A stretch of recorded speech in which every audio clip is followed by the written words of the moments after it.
When you think of cinema's greatest directors, names like Spielberg or Scorsese come to mind. But for many, one name stands above them all: the man who changed cinema forever, Akira Kurosawa.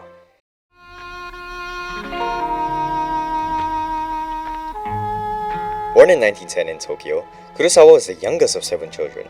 He was introduced to cinema at a young age by his brother, Heigo, who was a benshi, a silent film narrator. After graduating middle school, Kurosawa enrolled in an art school in 1927, where he learned Western-style painting. Despite winning several prizes, he abandoned his pursuit of becoming a painter and entered the film industry in 1936, beginning his career as an assistant director at PCL, the company now known as Toho Studios, where his legendary journey in cinema began. For me, Kurosawa is the Beethoven of movie directors. It's that recognizable full sound that Beethoven had that is so unmistakable. Kurosawa's signature was his bold, expressive visuals, from the exaggerated character movement to the swirling forces of nature. He often used long lenses to heighten motion while turning rain, wind, and fire into storytelling tools. These techniques define his career of over half a century and 30 films, but shine the brightest in his Jidaigeki films, the most iconic of which is Seven Samurai.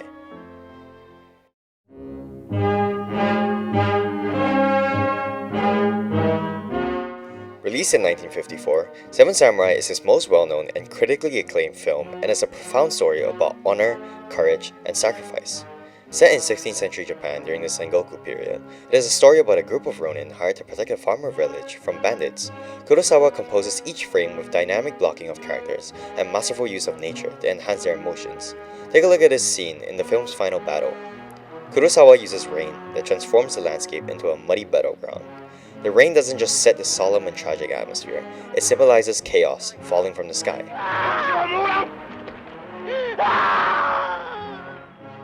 In a quieter scene, after a comrade's death, we see Kokichiyo sitting on the ground in sorrow. The villagers follow suit in a stylized, exaggerated movement that dramatizes the collective grief.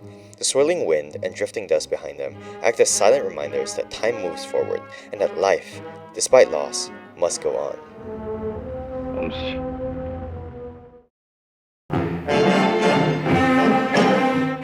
While Seven Samurai elevated the Shambara film genre, Yojimbo, released in 1961, subverted it. With Kurosawa shifting from epic to satire, with Yojimbo, Kurosawa deconstructs the samurai myth, replacing noble warriors with a cynical and pragmatic lone ronin named Sanjuro.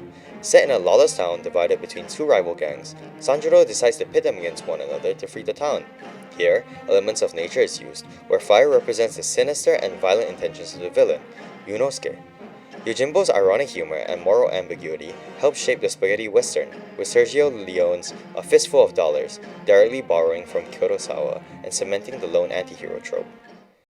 2 decades later, Ran was released in 1985 and feels like the culmination of Kurosawa's entire career. Based loosely off of Shakespeare's King Lear, Ran follows the downfall of an elderly warlord who divides his kingdom among his 3 sons, unleashing betrayal, violence, and madness. Unlike his earlier black and white films, Ran is filled with vivid, symbolic color. The use of nature is also intensified, with flames consuming castles and smoke rolling violently through the skies, or even turbulent wind mirroring the internal turmoil of the characters. One of the film's most striking sequences is the siege on Hidetora's castle. Kurosawa's camera glides through the bloody carnage and chaos, not to glorify war, but to lament it. Ran is not just a war film, it is a reflection on pride and the cyclical nature of violence. Where Seven Samurai offers hope, Ran offers only destruction. Destruction of a world devoured by ambition.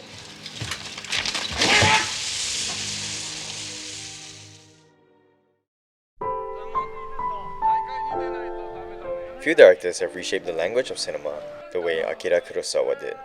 Through wind, rain, and fire, he captured the beauty and brutality of humans. Be it through the courage of a samurai, the cunningness of a ronin, or the downfall of a warlord, he explored what it means to be human. Directors may come and go, but Kurosawa's legacy is eternal.